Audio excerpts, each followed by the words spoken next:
10절은 다 같이 읽도록 하겠습니다. 사도행전 6장 1절에서 7절까지입니다. 그때 제자가 더 많아졌는데 헬라파 유대인들이 자기의 과부들이 매일의 구제에 빠짐으로 히브리파 사람을 원망하니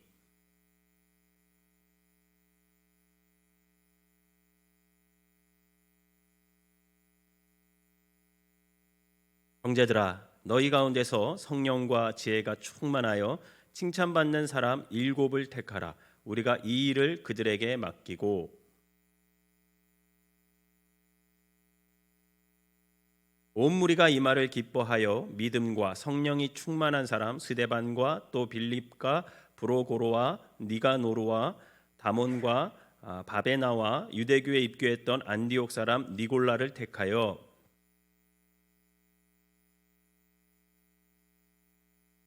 같이 읽겠습니다. 하나님의 말씀이 점점 왕성하여 예루살렘에 있는 제자의 수가 더 심히 많아지고 허다한 제사장의 무리도 이 도에 복종하느니라. 아멘. 교회 소식 알려드리도록 하겠습니다.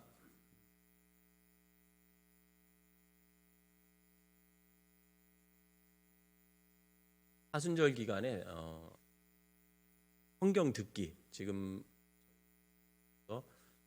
시편하고 잠언을 이제 녹음해서 홈페이지에도 올리고 또 치면 또 나오는 사순절 기간에 시편과 잠언 열심히 듣고 그것을 또 기록에 남겨주시면 나중에 시상한다고 하니까 그렇게 해주시기를 바라고요. 제사기 1:1 양육 동반자 과정 개강이 27일 주일에부터 이제 시작한다고 합니다.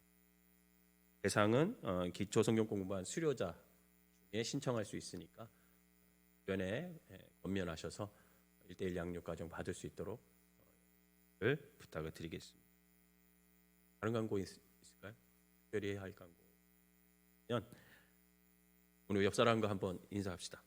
참 잘 오셨습니다. 네.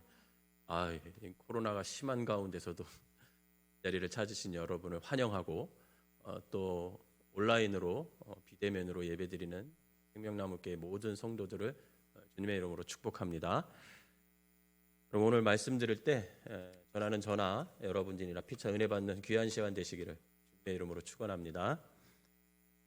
저는 스포츠를 굉장히 좋아해요. 운동을 좋아합니다. 운동을. 그래서 농구만 빼고 웬만한 운동은 다 잘해요. 그리고 어디 가도 깍두기로 남지 않아요. 먼저 뽑아가려고 하지 깍두기로 남는 적이 별로 없습니다. 그중에 제가 축구를 참 좋아합니다. 캄보디아 갔을 때 처음으로 마음 둘 곳이 없어서 선교사님들이 모여서 축구하는 데를 가서 등록을 하고 축구를 같이 했었어요. 근데 한국처럼 인조잔디나 땅이 아니었어요. 거기는 천연잔디였어요. 그래서 천연잔디에서 축구를 할 수 있었던 경험을 캄보디아에서 제가 처음 해봤어요. 굉장히 축구를 좋아하는데 그럼 지금 우리나라 선수 중에 가장 축구 잘하는 사람이 누구예요? 맞아요. 손흥민이에요. 손흥민 선수가 있는데 영국 프리미어 리그에서 아주 뛰어난 활동을 하고 있죠. 웬만한 정치인보다 사실 한국을 세계에 알리고 국위선양하는 사람이 저는 손흥민이라고 생각을 합니다. 이 손흥민은 영국 프리미어 리그에서 여러 가지 진기록을 세워요. 아주 그냥 진기록을 세우는데 그 중에 하나가 뭐냐면 두 사람이 합작을 해서 때론 어시스터가 되고 때론 스트라이커가 되어서 합작을 해서 골을 성공시킨 그 부분에서 역사상 프리미어 리그에서 지금 1위를 차지했어요. 굉장하죠. 토트넘 핫스퍼라는 팀에서 손흥민이 활약을 하고 있는데 그 팀에 누가 있냐면 케인이라는 선수가 아주 월드 클래스 선수가 있어요. 얼굴도 되게 잘생겼어요. 그 케인이라는 선수가 있는데 이 케인과 손흥민이 둘이 합작해서 영국 프리미어리그 역사상 가장 많은 37골을 넣었어요. 한 시즌에. 아니, 여태까지 이제 쭉 둘이 한 팀에 있으면서 골을 합작해서 넣은 37골을 1위를 달성을 했어요. 심지어는 둘이 한 경기에서 케인이 어시스터가 돼가지고 4골을 전해줬어요. 근데 그 4골을 누가 다 넣었냐면 손흥민이 다 넣었어요. 그것도 참 특이한 기록이에요. 한 경기에 케인이 4번의 도움을 줬는데 손흥민이 그 4번의 도움을 다 받아서 골을 다 넣는 기록까지 세웠습니다. 이렇게 축구 경기에서 스트라이커와 어시스터의 관계는 굉장히 중요해요. 왜냐하면 그 경기에 승패가 달려 있거든요. 오늘 본문은 초대교회 최초로 7명의 집사를 세운 동기와 그 과정이 쭉 기록되어 있습니다. 그런데 본문은 단순히 초대교회에서 최초 7집사를 세웠다. 그래서 어떤 제도적으로 그런 7집사님의 직분이 생겼다. 이런 것보다도 훨씬 더 큰 의미를 갖고 있습니다. 이것이 오늘 본문에 의해 교회 역사에 굉장한 새로운 전도 사역의 문이 활짝 열리는 그런 일이 벌어진 거예요.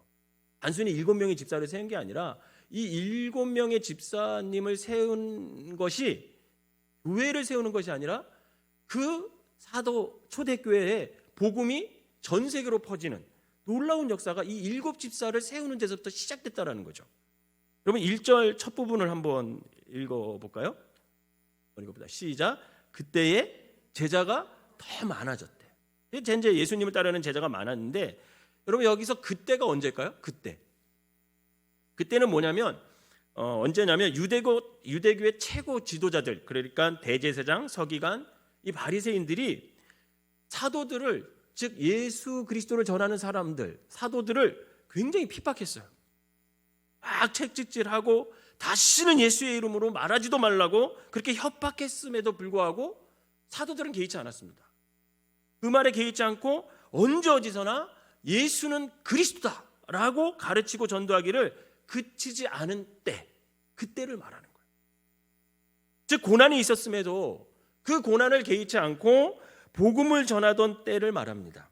그 결과 주님을 믿는 그리스도 수가 더욱 많아지게 됐다라는 거죠. 그런데 이렇게 좋은 일만 있었던 게 아니라 그런 가운데 그 초대교회 안에 예상치 못한 문제가 하나 생겼어요. 그게 뭐냐면 1절 후반부를 한번 같이 읽어보도록 하겠습니다. 시작.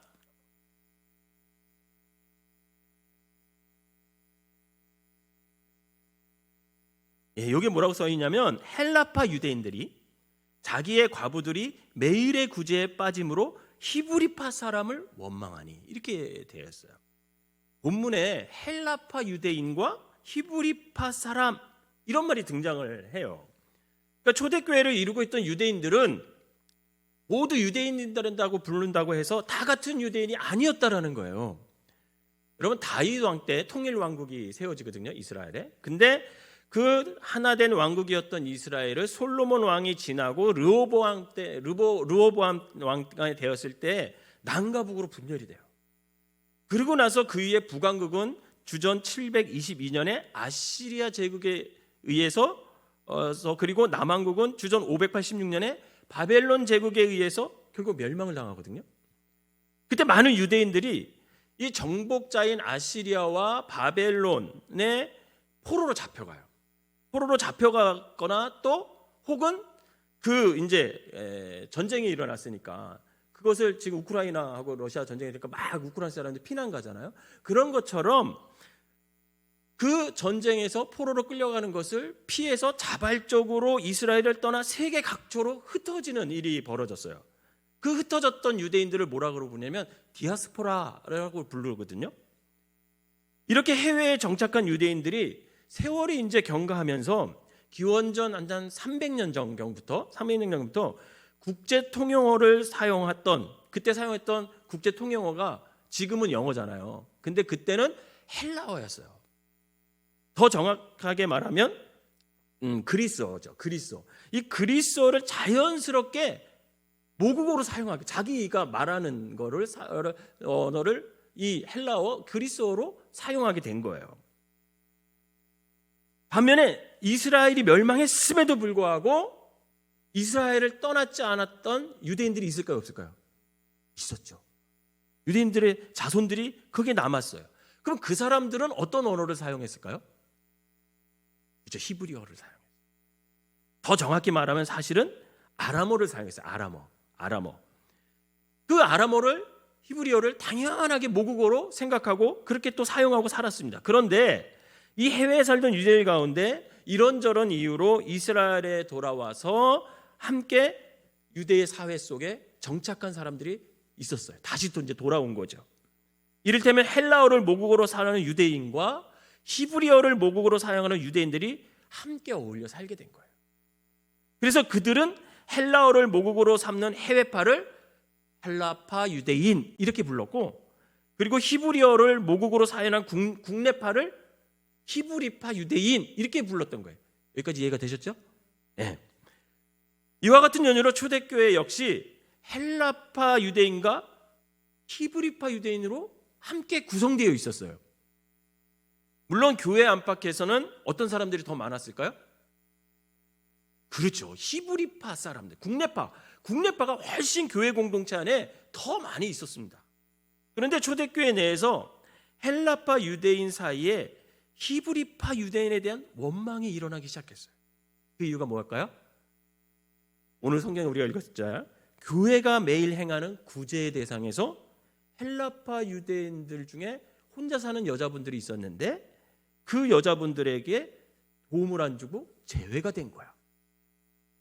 우리말로 구제로 번역된 이 단어가 원문에는 섬김과 봉사라는 뜻의 디아코니아라는 단어를 사용했는데, 히브리파 사람들은, 가난한 사람들은 잘 도와줬는데 섬겨주고 봉사해주고 했는데, 헬라파 중에 혼자 사는 여자들은 그 섬김과 봉사와 구제에서 빠져버린 거예요. 사실은 헬라파 유대인들 가운데 도움 없이는 살 수 없는, 어떤 사람의 도움 없이는 살 수 없는 홀로 사는 여인들이 굉장히 많았습니다. 그들은 누군가의 도움으로 살 수밖에 없었는데 교회가 매일 구제와 봉사를 행하면서도 이 헬라파 가부들에게 관심을 갖지 않은 거예요. 바꿔 말하면 교회의 구제와 봉사가 가난한 히브리파 유대인들에게만 국한된 거예요. 그로 인해 헬라파 유대인들이 히브리파 유대인들을 뭐하기 시작했대요? 오늘 본문에 보니까 원망하기 시작했대요. 그럼 왜 이런 일이 생겼을까? 여러분, 이런 일이 교회 안에 생기게 된 이유는 뭐냐면 그 구제와 봉사를 전담하고 있었던 사람들이 누구였을까요? 히브리파 사람들이었어요. 우리로 말하면 여기 오늘 본문에 원망하다라는 이 번역된 헬라어는 공기스모스 이런 단어를 쓰거든요. 그런데 이 단어가 아주 재미있어요. 이 단어가 어떤 뜻이 있냐면 공개적으로 원망했다라는 게 아니야.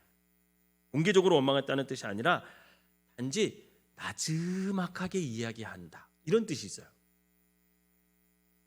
즉 헬라파 유대인들은 히브리파의 일방적인 처사에 대해 그냥 막 가서 따지지 않았다라는 거야. 교양 없이 가서 너네만 왜 구제하고 우리는 구제 안 하냐 하면서 교회를 소란스럽게 하면서 따진 게 아니라 아주 조용하게 가서 나지막한 목소리로 얘기를 했다.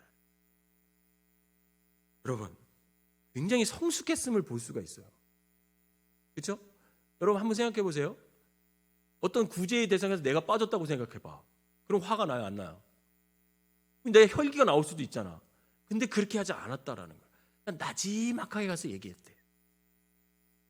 굉장히 성숙했음을 볼 수 있습니다. 이처럼 헬라파 유대인들의 항의를 유발한 히브리파 유대인들이 구체적으로 누구인지, 그리고 그에 대한 히브리파 유대인들의 대책이 무엇인지 2절, 3절, 4절에 잘 나와 있어요. 여러분 2절, 3절, 4절을 읽어봅시다. 시작. 12사도가 모든 제자를 불러 이르되 우리가 하나님의 말씀을 제쳐놓고 접대를 일삼는 것이 마땅하지 아니하니 형제들아 너희 가운데서 성령과 지혜가 충만하여 칭찬받는 사람 7을 택하라. 우리가 이 일을 그들에게 맡기고 우리는 오로지 기도하는 일과 말씀 사역에 힘쓰리라 하니. 여러분, 매일 구제와 봉사에 헬라파 과부를 제외시켰던 히브리파 유대인들, 놀랍게도 누군지 아십니까? 사도들이었어요. 사도들. 12사도들이었어요. 그들이 교회에 많은 사람들이 이제 몰려오기 시작하자 그 구제와 봉사를 위해 그들의 시간 대부분을 사용했던 거예요. 당시 예루살렘에는 가난한 사람이 많았거니와 교회들의 헌금 또한 구제와 봉사를 행하기에 넉넉했던 것 같아요. 막 부흥이 일어났으니까. 이처럼 사도들이 하나님의 말씀을 제쳐놓고 교제와 봉사에 전념하면서도 그들은 히브리파 유대인들만 구제의 대상으로 삼았을 뿐 해외에서 유입된 그런 헬라파 유대인 역시 구제의 대상임에도 불구하고 그들에게는 관심을 가져주지 못했다라는 것. 사도들 자신이 히브리파 유대인들이다 보니까 자신들도 모르게 손은 팔은 안으로 굽는다고 히브리파 유대인들에게만 관심을 가졌던 거예요. 교회의 지도자인 사도들이 그러했으니까 다른 일반 성도들은 어떻겠어요? 더 말할 것도 없죠. 그 와중에 헬라파 유대인들이 어떻게 했습니까? 조용히 의의를 제기하죠. 그랬더니 사도들은 그 히브리파 유대인들에게만 관심을 가져온 자신들의 행위가 옳지 못했다라는 것을 즉각 깨달아요. 여러분, 굉장히 성숙한 모습들이에요. 다들. 즉각 깨닫습니다. 그래서 사도들은 자신들의 기도와 복음 증거에만 전념하기로 하고 이 구제와 봉사를 전담할 7명의 집사를 따로 세우기로 결정을 합니다. 근데 이 집사를 세우는 것도 사도들이 하려지 않아요. 당신들이 하시오, 맡겨요. 왜냐하면 사도들 자신들이 또다시 어떻게 할 수 있어요? 특정 부류나 특정 어떤 개인이 좋아하는 사람들의 편향될 수 있는 잘못을, 편향된 그 잘못을 다시 범치 않기 위해서 그것을 사람들에게, 교회 공동체 일반 성도들에게 맡깁니다. 저는 이 모습을 보면서 와, 그때 당시 초대교회 분들이 굉장히 성숙했구나, 그런 걸 깨닫게 되는 거죠. 결국 어떻게 됐습니까? 5절 6절 그 결과를 말해주고 있거든요. 한번 읽어봅시다. 5절 6절 시작. 온 무리가 성령이 충만한 사람 스데반과 또 빌립과 브로고로와 니가노르와 디몬과 바베나와 유대교에 입교했던 안디옥 사람 니골라를 택하여 사도들 앞에 세우니 사도들이 기도하고 그들에게 안수하니라. 그렇게 했습니다. 교인들은 사도들의 제의를 받아들여 기쁜 마음으로 스데반을 비롯한 7명의 집사를 선출하였고 사도들은 그들에게 안수함으로 구제와 봉사의 직무를 그들로에게 담당시켰습니다. 그리고 사도들은 기도와 전도 사역에 전념을 했죠. 근데 여러분, 여기에 놀라운 사실이 있어요. 교인들이 선출한 7명의 그 집사, 그들이 예외 없이 헬라식 이름을 갖고 있다는 거예요. 헬라식 이름. 조상 대대로 이스라엘 땅에서 히브리어를 모국어로 사용하던 히브리파 유대인들은 당연히 히브리식 이름을 지녔던 반면에 이 해외에서 살던 헬라파 유대인들은 헬라식 이름을 갖고 있었어요. 따라서 초대교회 최초로 세운 7집사가 모두 헬라식 이름을 지녔다는 것은 헬라파 유대인들만 집사로 선출됐다라는 것을 의미합니다. 굉장한 이변이 일어난 거예요. 있을 수 없는 일들이 일어난 거죠. 초대교회의 인적 구성 비율상 여러분, 히브리파 유대인들이 절대 다수를 차지하고 있었어요. 교회 공동체 안에. 반면에 헬라파 유대인들은 소수에 불과했습니다. 그럼에도 헬라파 유대인들만 집사로 선출됐다라는 것은 절대 다수를 차지하고 있던 히브리파 유대인들이 누구를 다 밀어준 거예요? 그렇죠. 헬라파 유대인들에게 다 표를 다 밀어준 거예요. 제가 아까 히브리파 유대인들은 정통적으로 이스라엘에 살아온 극례파들이라 그랬습니다. 그들은요, 남왕국이 멸망한 뒤 최소한 600년 동안 이스라엘 땅과 전통을 지켜왔던 사람들이에요. 바벨론 제국, 그 다음 페르시아 제국이 침범했죠. 그 다음에 헬라가 침범했죠. 그 다음에 로마 제국으로 이어지는 그 강대국의 지배 속에서 그 땅과 전통을 지키기 위해 그들이 받아야 했던 수고와 고통은 여러분 이루 말할 수조차 없었습니다. 이에 반해 해외파, 헬라파, 즉 유대인들은 이유에 어떠했던지 간에 나라가 가장 어려울 때 여러분 나라를 등졌던 사람들이에요. 이런 관점에서 본다면 국내파가 해외파를 꺼리낌 없이 받아주기란 쉬워요? 어려워요? 결코 쉽지 않아요. 어렵은 일이에요. 더욱이 국내파 스스로 해외파를 그들의 대표로 선출했다는 것은 더욱 어려운 거였습니다.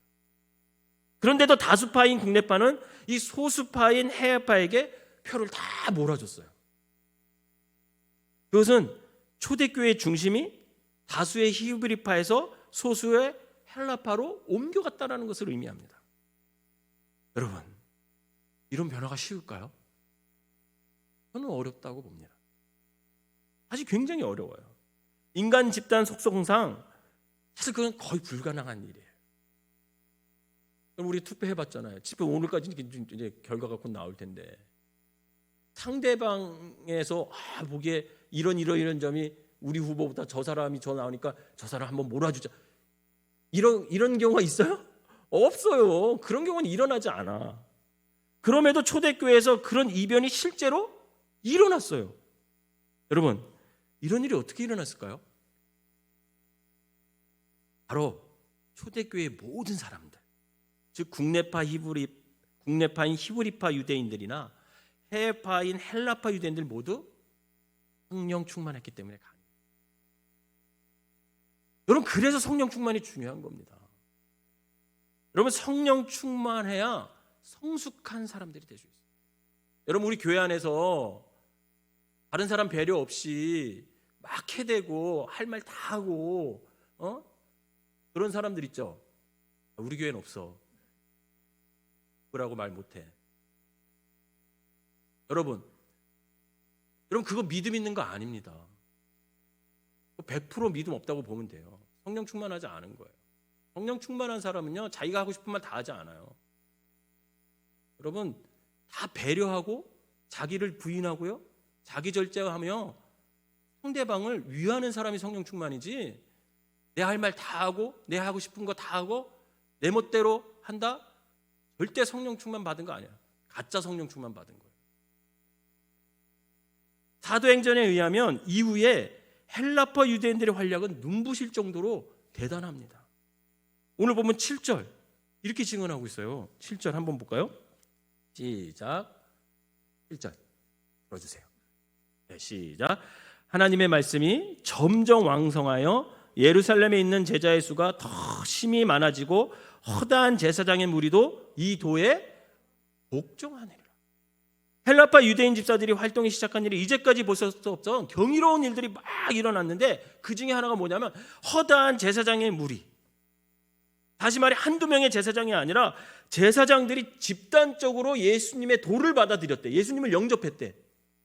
제사장은요, 유대교 성직자로서 신학자 예레미야스에 의하면 당시 이스라엘은 8,000명 정도가 있었대요. 8,000명 정도가. 그들 중 허다한 무리가 그리스도인이 되었다라는 거예요. 히브리파 유대인들이 초대교회 전면에 나서 있는 동안에는요, 일반 유대교 교인만 주님을 영접했을 뿐 제사장, 그것도 집단적으로 복음을 받아들이는 적은 없어요. 그런데 헬라파 집사들이 초대교회 전면에 나서서 일하니까 그때부터 어떤 일이 벌어졌냐? 대제사장 중에서도 예수 그리스도를 영접하는 사람이 대거로 막 일어났다라는 거예요. 사도행전 7장의 7 집사 중인 한 명인 스데반이, 여러분, 설교를 하는 장면이 나오거든요. 설교하는 장면. 이 설교를 가만히 읽어보면요, 놀라운 것을 발견할 수가 있어요. 그동안 유대인들은요, 하나님께서는 어디에만 있다고 생각했을까요? 예루살렘 성전에만 있다고 생각했어요. 그래서 유대인들은요, 그런 생각이 있었기 때문에 세계 각처에 흩어 있다가도, 어디에 살다가도 절기가 되면 어디로 와요? 다 몰려와? 예루살렘으로 오는 거야. 이스라엘 예루살렘으로. 왜? 하나님이 거기 계시니까 거기 가서 예배드려야 진정한 예배를 드린다고 생각했어요. 이처럼 유대인들 의식 속에는요, 늘 하나님은 예루살렘 성전 안에 계신 분이에요. 그런데 스데반의 설교는 하나님께서는 예루살렘 성전에 갇혀 계신 분이 아니라 이 세상 어디에 다 계시는 무소부재의 하나님이라는 것을 막 선포하고 있어요. 그럼 어떻게 스데반이 이런 설교를 할 수 있었을까? 바로 스데반은 이스라엘의 땅을 떠나 해외에 살던 헬라파 유대인이었기 때문에 여러분 거기서도 스데반은 하나님을 경험한 거예요. 내가 어디서 살아요? 캄보디아에 살잖아요. 오늘 한국에 있는 송파, 장지동에 있는 생명나무 교회에서 하나님이 역사하시는 것처럼 캄보디아에서도 하나님의 역사하심을 믿으시기를 바랍니다.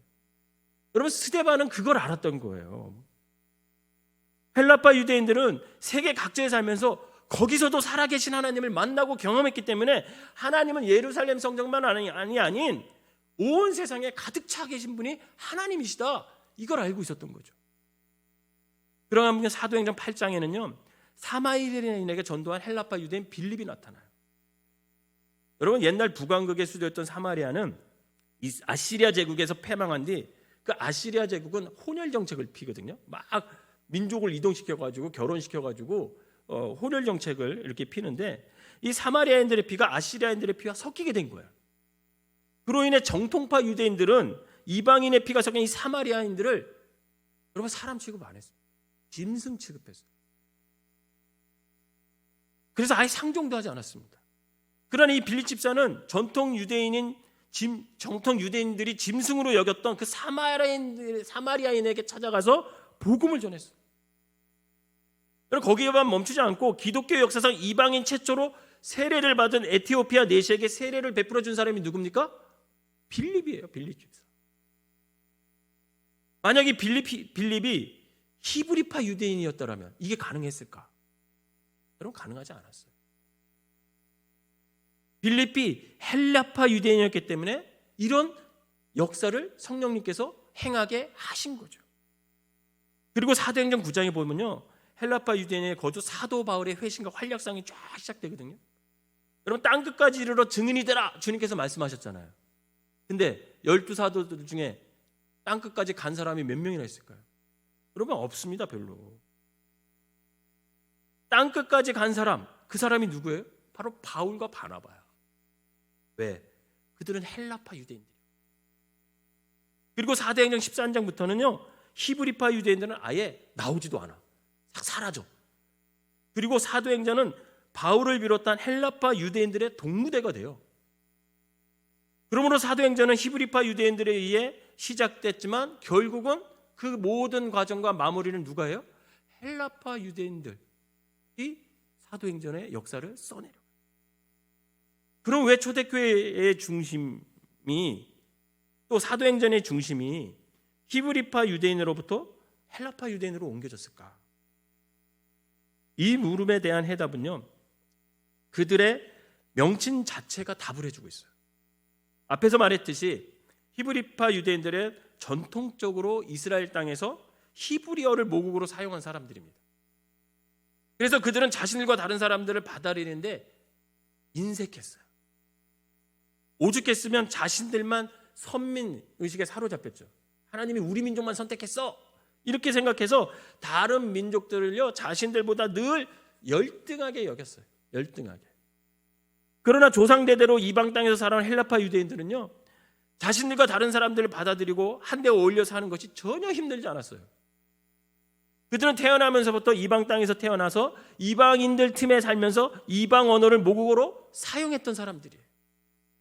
이를테면 헬라파 유대인들에게는 자신들과 다른 사람들과 어울리며 사는 것이 그들의 삶 그냥 그 자체였어요.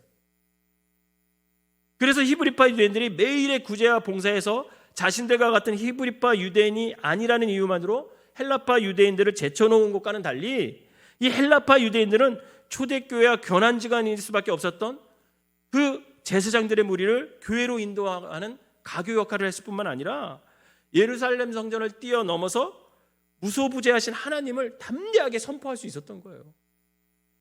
그리고 정통 유대인들이 짐승으로 취급하는 그 사마리아인들에게도 아무 꺼리낌 없이 가서 복음을 전할 수 있었고 이방인들에게 세례를 주는 것이 어색하지 않았다는 거예요. 그리고 지중해 세계를 누비면서 전 세계에 복음을 전할 수 있었던 이유가 바로 헬라파 유대인이 있기 때문에 가능했다라는 거예요. 이처럼 헬라파 유대인들이 아니었다면 우리에게 전해진 사도행전은 완성될 수가 없었고 그런 의미에서 헬라파 유대인들은 굉장히 중요한 역할을 했던 것이 틀리겠어요. 그러나 여기에 절대 관가해서는 안 될 사실이 있어요. 여러분, 사도행전에서 헬라파 유대인들이 중요하면 중요할수록 그 헬라파 유대인들이 있을 수 있게끔 그들을 밀어준 히브리파 유대인들 역시 똑같은 중요한 존재고 위대한 사람들이라. 초대교회가 최초로 7지사를 선출할 때 절대 다수를 점하고 있던 히브리파가 이 소수 헬라파에게 자신들의 표를 몰아주지 않았더라면 여러분, 사도행전 속에서 나타난 수많은 그런 전도사역, 그다음에 복음 전파, 그다음에 구원의 열매, 여러분, 이것은 일어나지 않았습니다. 히브리파 유대인들은 자신들과 다른 헬라파라는 이유만으로 헬라파 과부들을 구제와 봉사의 대상에서 제쳐놓은 자신들의 편협성을요 깨달은 즉시 어떻게 했어요? 대인관계에 관한 한 자신들보다 훨씬 그릇이 넓었던 그런 헬라파 유대인들을 전폭적으로 밀어줘요. 그 결과로 사도행전이 완성이 될 수 있었던 거죠. 이처럼 초대교회는 헬라파와 히브리파의 완벽한 협력 속에서 마치 히브리파 유대인들은 어시스터가 되고 헬라파 유대인들은 스트라이커가 되어서 하나님께로 부여받은 사명, 즉 땅끝까지 복음을 전하는 일을 완수할 수 있었고, 바로 그것이 초대교회의 위대한 업적이라고 할 수 있습니다. 그럼 어떻게 그것이 가능했을까? 결국은 철저한 자기 부인의 토대 위에 자신보다 하나님을 먼저 생각할 때만 이것이 가능한, 하나님의 일이 어떤 것일까?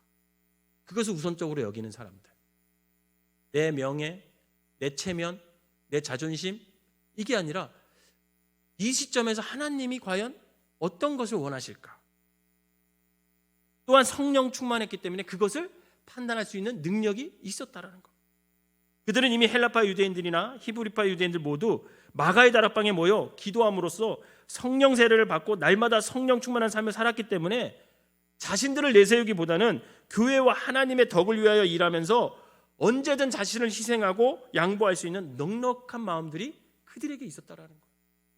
또한 그들은 모두 성령 충만했기 때문에 언제든지 자기가 손해보더라도 자기 부인을 통한 겸손함으로 자신들의 잘못을 인정하는 용기와 기득권을 포기하는 그런 결단도 그들에게 있었다라는 겁니다. 성도 여러분, 오늘 본문을 축구 경기에 비유할 경우 헬라파 유대인들은요 찌개 골을 넣는 스트라이커였다면, 히브리파 유대인들은 헬라파 유대인들의 골을 넣을 수 있게끔 성실하게 그들을 도와준 어시스터 역할을 감당했다.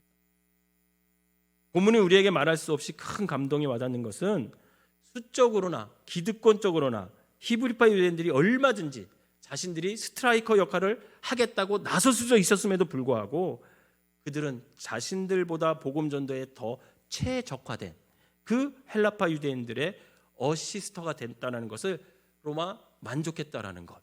여러분, 그것이 히브리파 사람들의 위대한 믿음이고, 그것으로 인해 결국은 헬라파 유대인들이 나가서 복음을 전할 수 있었던 것입니다. 사랑하는 여러분, 저는 오늘 본문을 읽으면서 믿음이라는 건 과연 뭘까? 믿음이라는 거, 그거 한번 생각해 봤어요.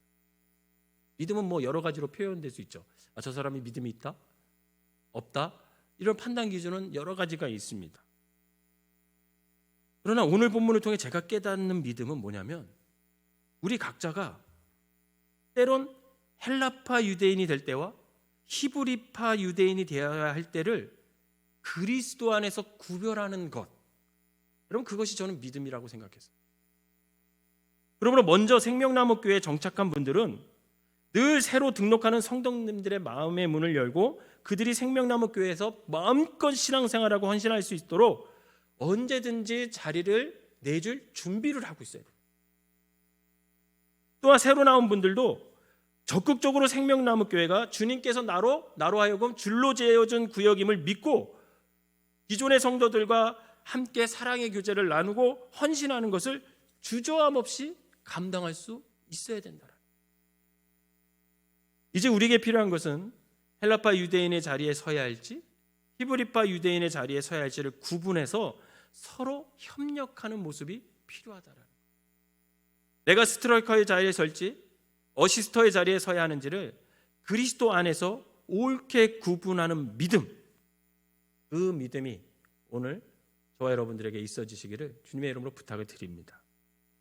여러분, 참된 교회는 그 교회를 구성하고 있는 성도들이 헬라파 유대인이 될 때와 히브리파 유대인이 될 때를 구별하는 교회가 정말 하나님이 원하시는 참된 교회의 모습으로 설 수 있다라는 겁니다. 사랑하는 성도 여러분, 그렇다면 오늘 저와 여러분들은 믿음의 결단을 해야 합니다. 주님께서 우리에게 헬라파 유대인이 되라고 명령하실 때는 진리의 꼴을 터뜨리기 위해서 정말 우리의 삶을 다 바쳐서 신명나게 거기에 순종해요. 그러나 주님께서 히브리파 유대인이 되라 하시면 우리가 도와야 할 그 누군가를 위해 우리의 총력을 집중하는 어시스터가 될 줄도 알아야 된다는 거예요. 그때 비로소 하나님께서는 우리와 생명나무 교회를 이 시대의 사도행전을 써내려가는 주인공으로 사용하게 되는 거죠. 바라기는 우리 모두가 2022년 그리스도 안에서 헬라파 유대인과 히브리파 유대인 자리에서 우리의 삶을 온전히 드림으로 말미암아 생명나무 교회를 통해 이루시려는 하나님의 놀라운 복음사의 역사를 온전히 이루어가는 저와 여러분들이 되시기를 주님의 이름으로 축원합니다. 기도하겠습니다. 사랑의 은혜 하나님 감사합니다. 오늘 우리를 생명나무 공동체 안에서 복음을 전하는 어시스터와 스트라이커로 세워서 서로 협력하여 복음의 열매를 얻게 하시니 감사를 드립니다. 날마다 성령 충만하여 자기 부인과 겸손으로 그리고 하나님의 뜻이 무엇인지를 구분할 수 있는 믿음과 지혜를 허락하셔서 내가 생명나무 교회의 공동체 안에서 어시스터로 서야 하는지 스트라이커로 서야 하는지 잘 구별하여 어느 위치에서든지 주님의 일을 잘 감당하고 복음의 열매를 맺을 수 있는 성숙한 그리스도인들이 모두 되게 하여 주시옵소서. 예수님의 이름으로 기도하옵나이다. 아멘.